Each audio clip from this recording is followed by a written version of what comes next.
Je vous invite à vous lever. Et si vous avez une Bible, je vais lire quelques passages dans l'Évangile selon Matthieu, au chapitre 4, et un autre passage au chapitre 8.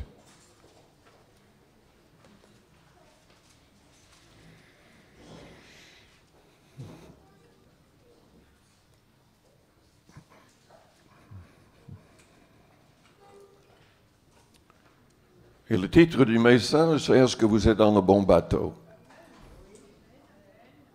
Dans la bonne barque. Matthieu 4, au verset 17. Dès ce moment, Jésus commença à prêcher et à dire « Repentez-vous, car le royaume des cieux est proche. » Comme il marchait le long de la mer de Galilée, il vit deux frères, Simon appelé Pierre, et André son frère, qui jetaient un filet dans la mer car ils étaient pêcheurs. Il leur dit, « Suivez-moi, et je vous ferai pêcheurs d'hommes. » Aussitôt ils laissèrent les filets et le suivirent. De là, étant allé plus loin, il vit deux autres frères, Jacques, fils de Zébédée, et Jean, son frère, qui étaient dans une barque avec Zébédée, leur père, et qui réparaient leur filet. Il les appela, et aussitôt ils laissèrent la barque et leur père, et le suivirent. Jésus parcourait toute la Galilée, enseignant dans les synagogues, prêchant la bonne nouvelle du royaume et guérissant toute maladie et toute infirmité parmi le peuple. Sa renommée se répandit dans toute la Syrie, et on lui amenait tous ceux qui souffraient de maladies et de douleurs de divers genres, des démoniaques, des lunatiques, des paralytiques, et il les guérissait. Ensuite, au chapitre 8,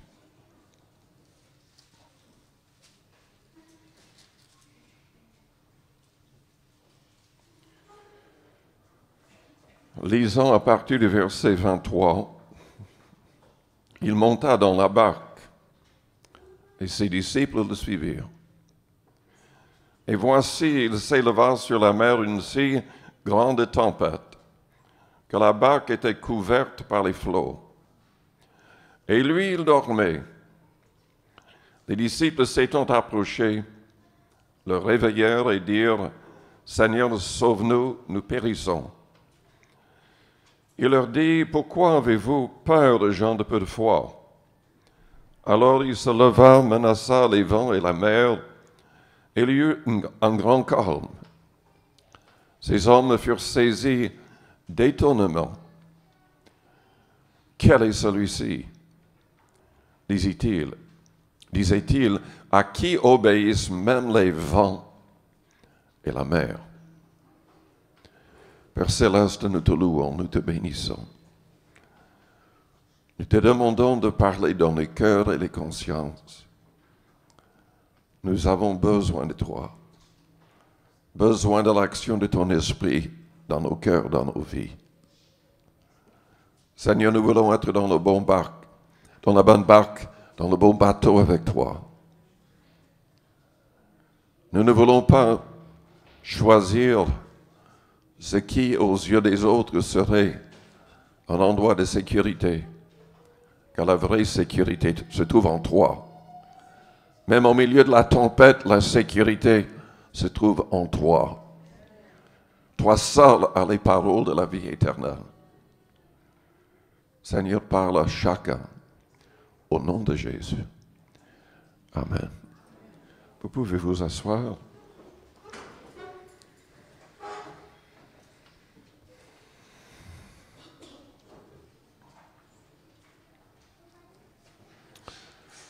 Oui, est-ce que vous êtes dans le bon bateau?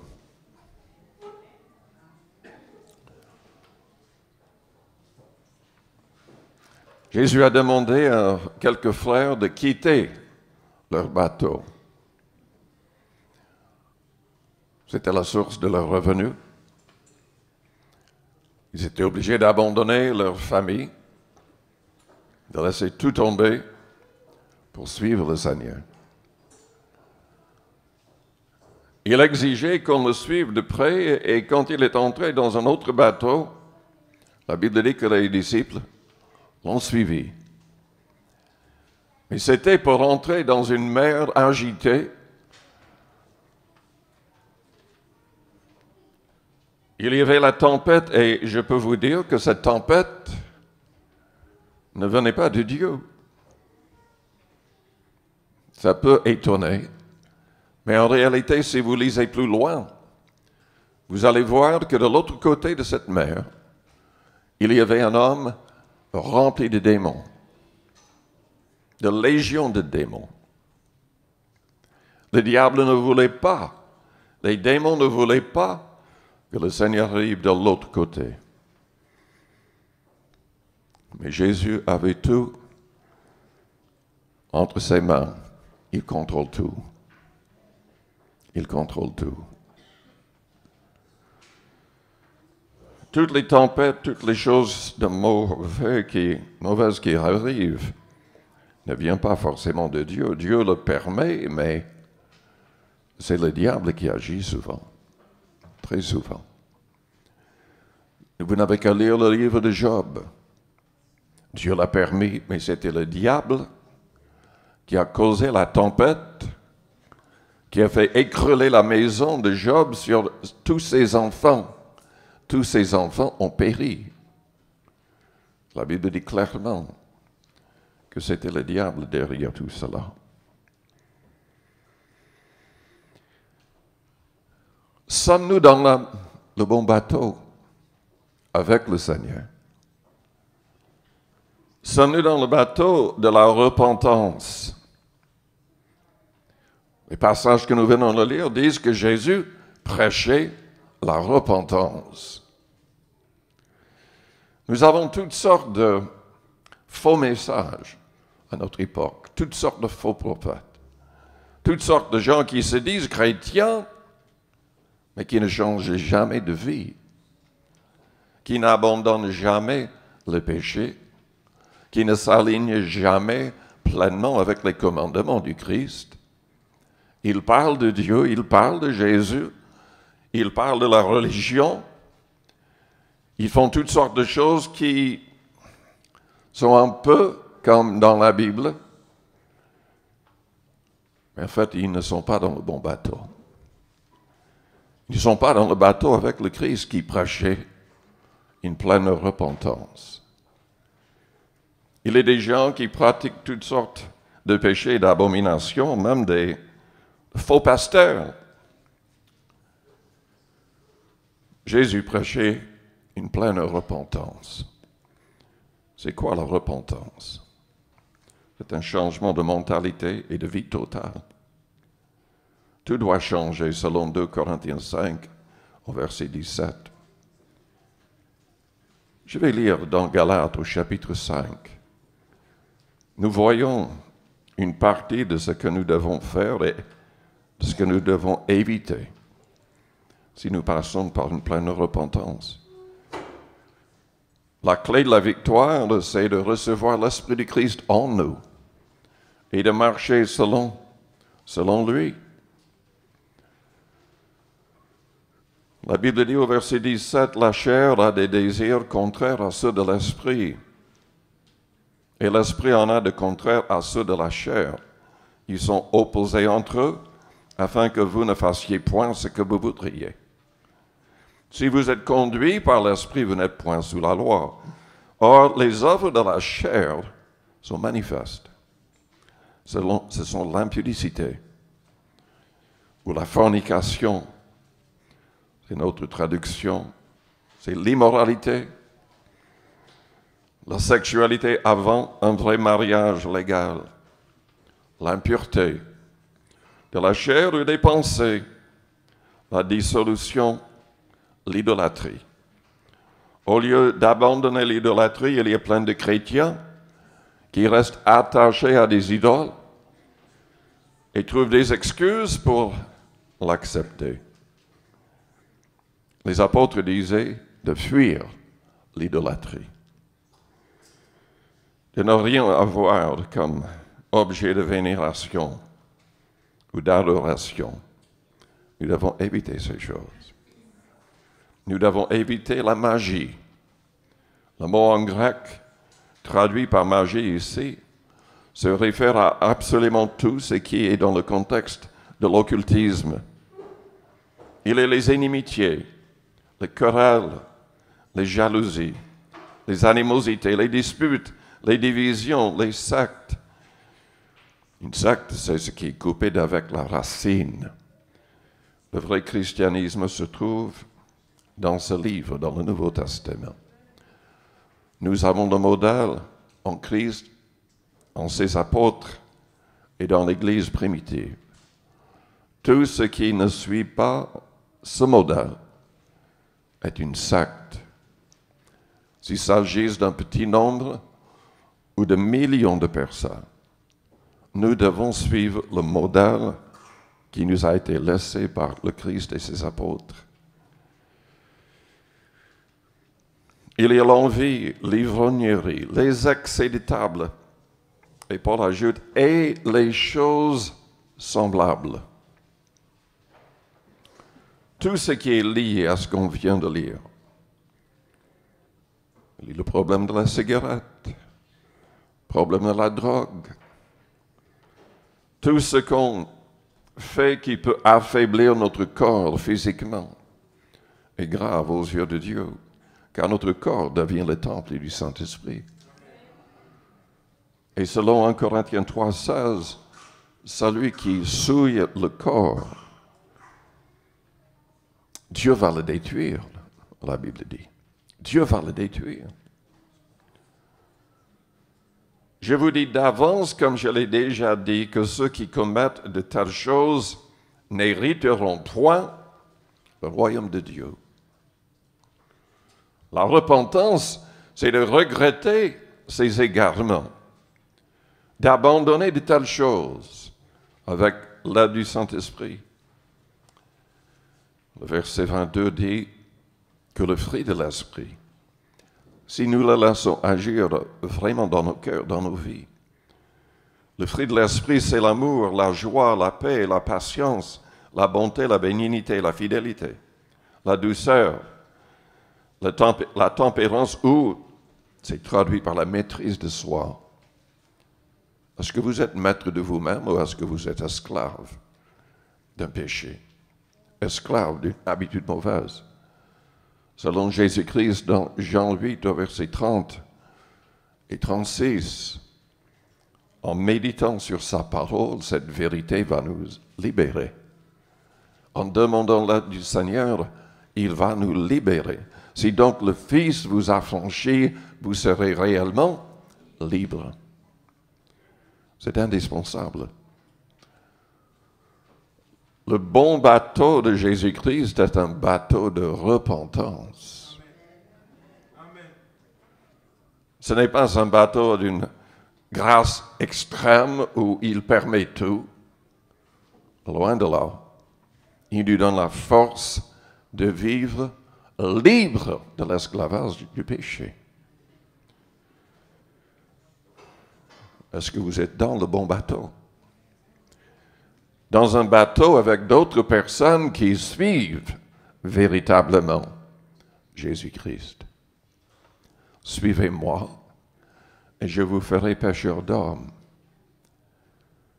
Le fait de suivre Jésus-Christ, c'est le fait d'être comme lui. Il était comment? La Bible dit qu'il était sans péché. Sans péché. Au moins 6 fois dans le Nouveau Testament, la Bible parle de cette réalité qu'il était sans péché. C'est la raison pour laquelle il pouvait donner sa vie pour chacun de nous, car il fallait un agneau parfait.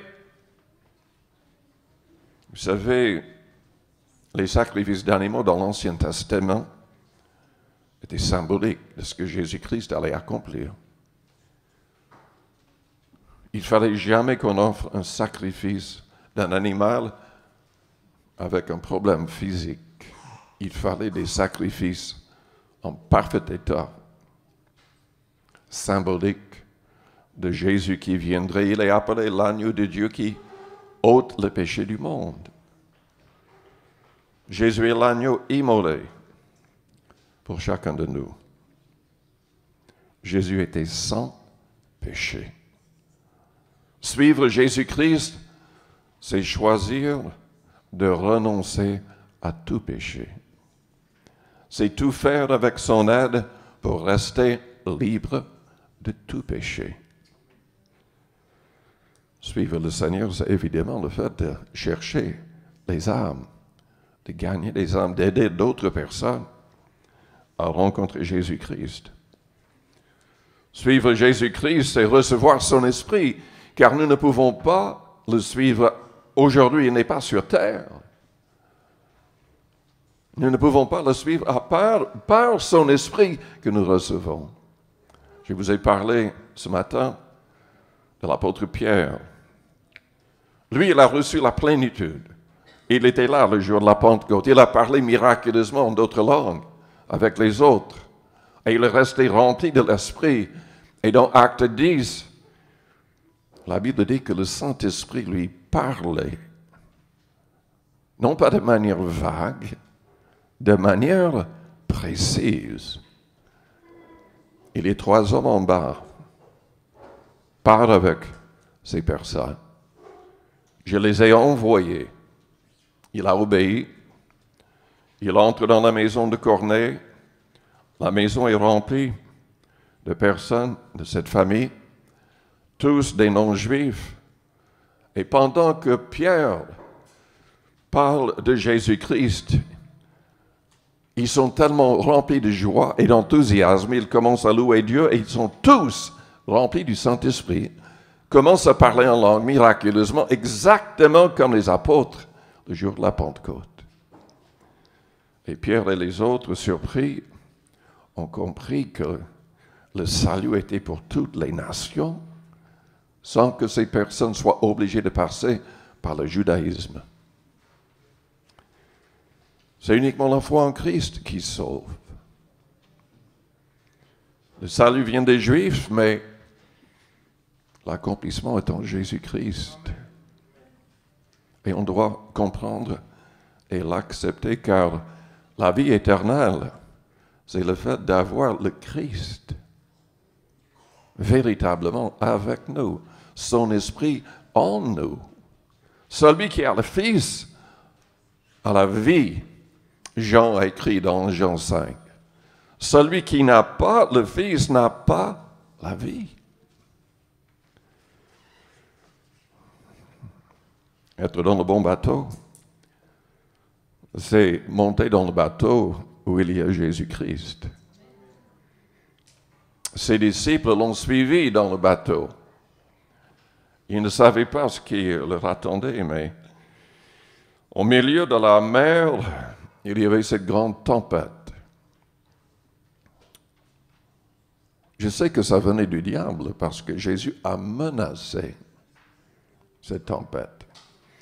Il n'a pas prié calmement le Père. Il a menacé la tempête. Il a ordonné à la tempête de se calmer.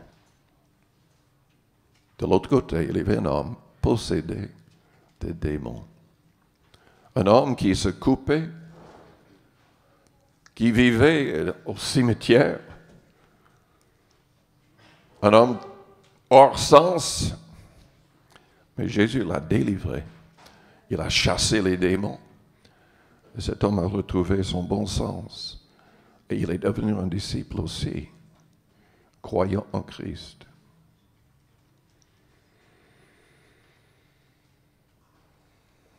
Si vous êtes dans le bon bateau,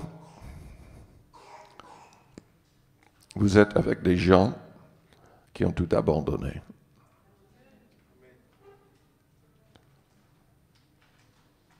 Dans votre cœur, est-ce que vous êtes prêt à tout abandonner? Si vous n'êtes pas prêt, vous n'êtes pas dans le bon bateau. Vous n'êtes pas vraiment en relation avec le Christ de la Bible.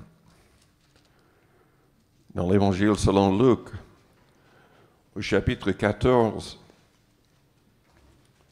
Au verset 26, Jésus souligne le fait que nous ne pouvons pas préférer nos parents, notre femme, nos enfants, nos frères, nos sœurs, ou même notre propre vie. Nous devons être prêts à tout abandonner et mettre Jésus à la première place.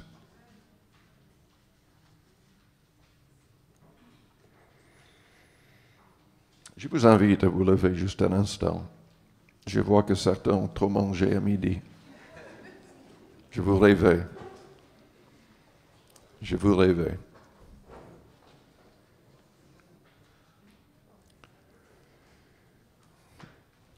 Jésus peut dormir dans le bateau, mais pas nous. Vous pouvez vous asseoir.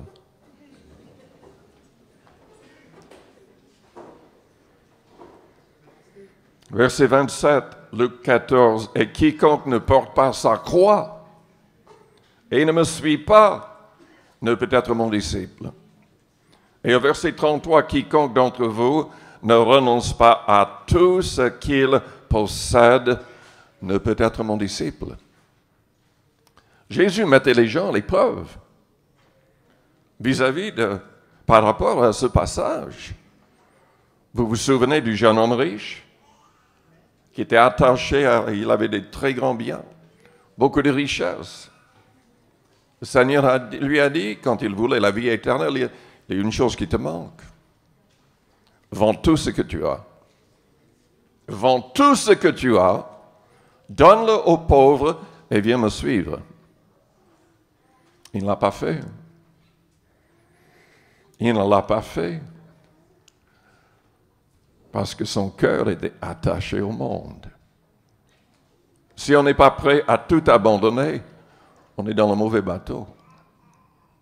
Notre cœur n'est pas au bon endroit.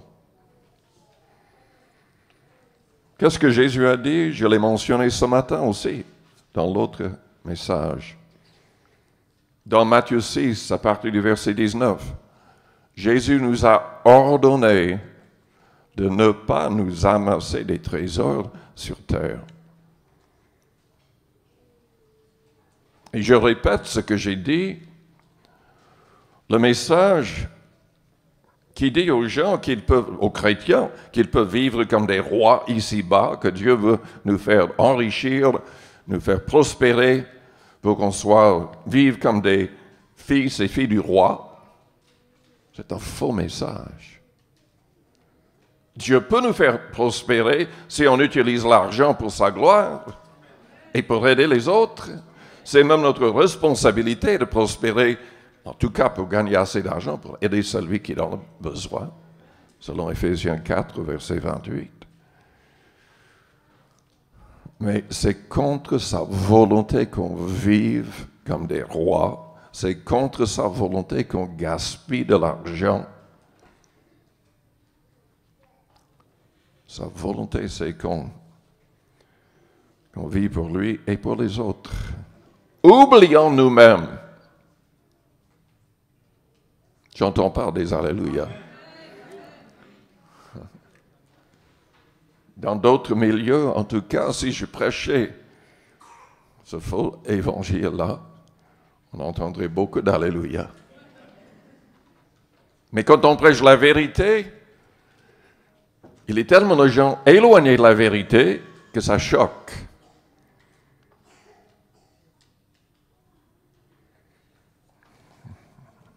Vous voulez toujours être dans le bon bateau? On doit tout abandonner pour être dans le bon bateau. Pierre, André et les autres avaient déjà des bateaux de sécurité. Ils avaient un travail. Vous savez, vous acceptez de suivre Jésus-Christ, vous allez peut-être être obligé de quitter votre travail, de quitter votre famille, de quitter votre ville, de quitter votre pays pour annoncer la parole. Tout dépend de sa volonté, de sa direction par le Saint-Esprit.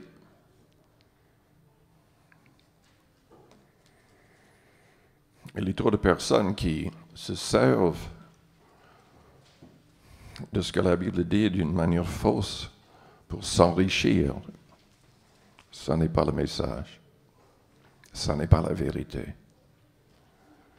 Jésus veut nous aider, il veut pourvoir à nos besoins et que nous ayons même en plus, mais pour donner à celui qui en a besoin. Dites-le à la personne à côté de vous, et si la personne est en train de dormir, réveillez-la.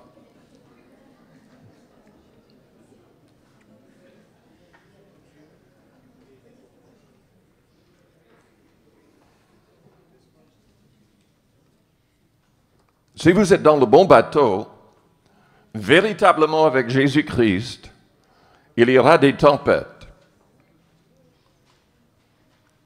Si vous êtes aimé par tout le monde, c'est que vous n'êtes pas dans le bon bateau.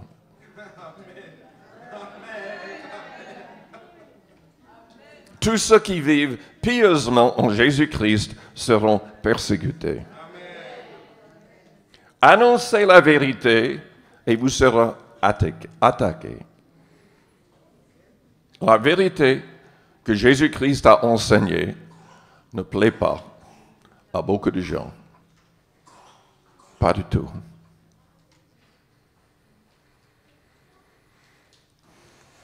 Je l'ai déjà dit, cette tempête était démoniaque. Je lis dans Éphésiens chapitre 6, au verset 10. Au reste, fortifiez-vous dans le Seigneur et par sa force toute puissante. Revêtez-vous de toutes les armes de Dieu afin de pouvoir tenir ferme contre les ruses du diable. Car nous n'avons pas à lutter contre la chair et le sang, mais contre les dominations, contre les autorités, contre les princes de ce monde de ténèbres, contre les esprits méchants dans les lieux célestes. Il parlait d'une hiérarchie démoniaque.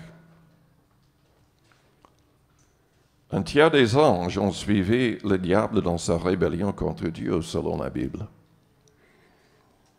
Ce sont tous des esprits qui agissent contre Dieu et contre nous. Heureusement, nous avons 2 tiers des anges qui sont des esprits à notre service, si on est destiné à la vie éternelle. Nous n'avons pas à lutter contre la chair et le sang, mais contre les dominations, contre les autorités, contre les princes de ce monde de ténèbres, contre les esprits méchants dans les lieux célestes. C'est pourquoi prenez toutes les armes de Dieu afin de pouvoir résister dans le mauvais jour et tenir ferme après avoir tout surmonté. Tenez donc ferme. Ayez à vos rangs la vérité pour ceinture. Revêtez la cuirasse de la justice. Mettez pour chaussure à vos pieds le zèle que donne l'évangile de paix. Prenez par-dessus tout cela le bouclier de la foi, avec lequel vous pourrez éteindre tous les traits enflammés du malin. Prenez aussi le casque du salut et l'épée de l'Esprit qui est la parole de Dieu. Faites en tout temps par l'Esprit toutes sortes de prières et de supplications. Veillez à cela avec une entière persévérance et priez pour tous les saints, c'est-à-dire les croyants en Christ. Si on est dans le bon bateau, il y aura des problèmes terribles. Car il y aura toute une hiérarchie démoniaque qui va agir contre nous. Mais que dit là le Christ? Qu'est-ce qu'il a dit dans Marc 16? Voici les signes qui accompagneront ceux qui auront cru. En mon nom, ils chasseront les démons. Amen. Ils chasseront les démons.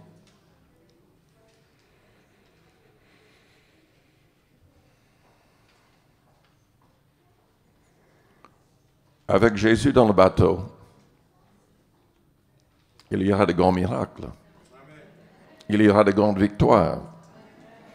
Les tempêtes seront calmées. Tout ce que le diable et ses démons essaieront de faire contre nous sera anéanti. La clé, c'est être avec le Seigneur dans le bon bateau. Lui, il dort. Parce que c'est peu de choses pour lui. Ce que le diable peut essayer de faire, c'est peu de choses. Tout pouvoir est entre ses mains. C'est ce qu'il a dit après sa résurrection. Tout pouvoir.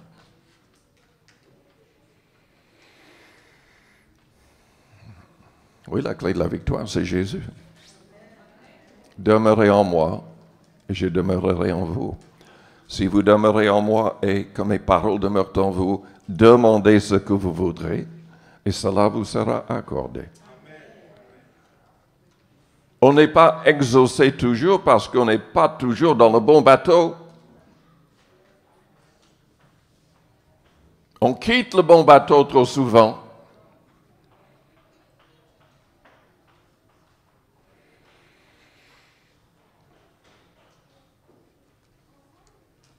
Oh, il y aura des échecs. Quand je dis échec, vous savez, si vous lisez la fin de cette histoire, Jésus chasse les démons. Mais les gens de la ville ne veulent pas de lui. Ça les dérange. Ils lui demandent de partir. Vous savez, peu importe combien de miracles Dieu va accomplir au milieu de nous ou au travers de nous, tous ne vont pas croire. Parce que tous ne veulent pas se soumettre à la volonté de Dieu. Tous ne veulent pas changer de vie. Et c'est très clair que vers la fin, il y aura de plus en plus de personnes ouvertement rebelles contre Dieu et sa parole, et surtout contre les chrétiens. On le constate déjà dans le monde, et Jésus a dit qu'on serait haï par toutes les nations. Pendant les 7 dernières années de cette terre, avant que Jésus ne revienne pour établir son royaume, en dépit de tous les miracles, en dépit de toutes les choses que Dieu va envoyer sur cette terre, les gens ne vont pas se repentir. Oh, il y aura quand même beaucoup de conversions, mais peu en comparaison avec la population de la terre. Je lis donc dans l'Apocalypse au chapitre 9 et au verset 20. Les autres hommes qui ne furent pas tués par ces fléaux ne se repentirent pas des œuvres de leurs mains, de manière à ne point adorer les démons et les idoles d'or, d'argent, d'airain et de pierre et de bois, qui ne peuvent ni voir, ni entendre, ni marcher. Est-ce que vous comprenez que si vous acceptez un objet, si vous avez un objet de vénération ou d'adoration, et il y a plein de gens qui se disent chrétiens, qui les ont, les églises catholiques en sont pleins, vous avez une présence démoniaque. Vous vous mettez à genoux devant une statue, vous êtes en train d'adorer non pas Dieu, mais un démon. Les gens ne comprennent pas ça. Ils essaient de défendre cela en disant, mais ça nous aide simplement à imaginer Dieu. C'est faux tout ça. C'est faux tout ça. Dieu, depuis la Genèse jusqu'à l'Apocalypse, parle je ne sais pas combien de fois contre l'idolâtrie. Il a abandonné Israël de nombreuses fois à cause de leur idolâtrie. Les hommes ne veulent pas se repentir de ces choses, de manière à ne point adorer les démons et les idoles d'or, d'argent, d'airain, de pierre et de bois, qui ne peuvent ni voir, ni entendre, ni marcher. Et ils ne se repentirent pas de leurs meurtres, ni de leurs enchantements, ni de leur impudicité, leur immoralité, ni de leur vol. Au chapitre 16, après d'autres catastrophes et interventions même de la part d'anges dans le ciel, les hommes refusent de se repentir. L'Apocalypse 16 au verset 9.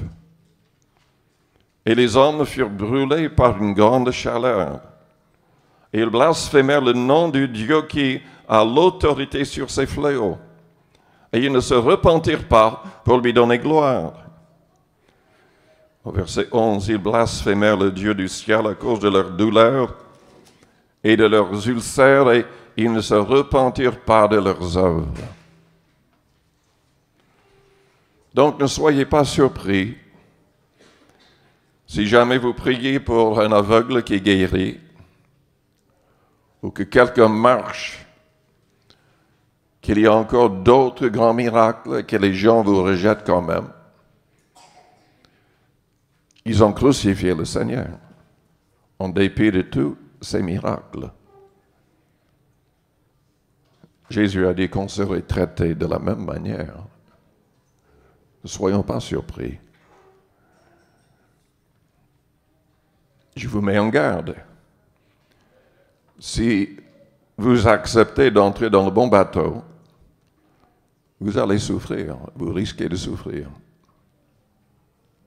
Vous risquez de donner votre vie. Oh, vous pouvez choisir le bateau de la lâcheté.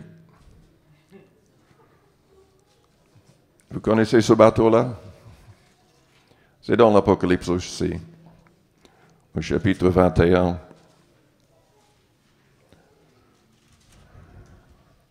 Au verset 8. Le bateau de la lâcheté. Mais pour les lâches, les incrédules, les abominables, les meurtriers, les impudiques, les enchanteurs, les idolâtres et tous les menteurs, leur part sera dans les temps ardents de feu et de soufre, ce qui est la seconde mort. J'aime pas trop ce bateau-là. Je préfère le bateau du Seigneur. Amen. Avec les tempêtes qui seront temporaires.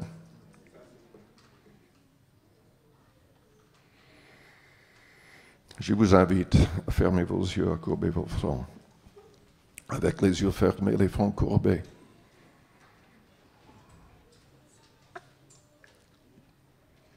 Si vous voulez être dans le bon bateau, élevez vos deux mains vers le ciel et dites-le au Seigneur. Dites cela au Seigneur. Demandez au Seigneur de se révéler davantage à vous, de vous aider à vous repentir pleinement, à être pleinement libéré du pouvoir du péché et des habitudes mauvaises. Demandez au Seigneur de vous purifier pleinement par son Esprit Saint. Tout est possible à celui qui croit. Tout est possible qui invoque le nom du Seigneur. Quiconque invoquera le nom du Seigneur sera sauvé, la Bible dit. Sauvé du pouvoir du péché. Sauvé de l'étang de feu. Sauvé d'un jugement éternel. Celui qui entre dans le bateau avec Jésus-Christ reçoit la vie éternelle. Merci Seigneur. Merci Seigneur. Dites-le lui avec vos mains élevées. Père Céleste, je prie pour toutes les personnes qui ont élevé leurs mains. Que ces personnes soient bénies. Garde-les debout. Que toutes ces personnes aient une pleine foi pour te laisser agir. Tu peux calmer les tempêtes de nos vies. Tu es la solution à tout. Agis en nous, Seigneur. Sois glorifié en nous, au travers de nous. Au nom de Jésus. Je vous invite à vous lever. Si vous voudriez la prière avec l'imposition des mains, peu importe la raison, Jésus guérit, il chasse les démons, il remplit du Saint-Esprit. Il a le pouvoir de guérir toute maladie, toute douleur. Venez vers le devant.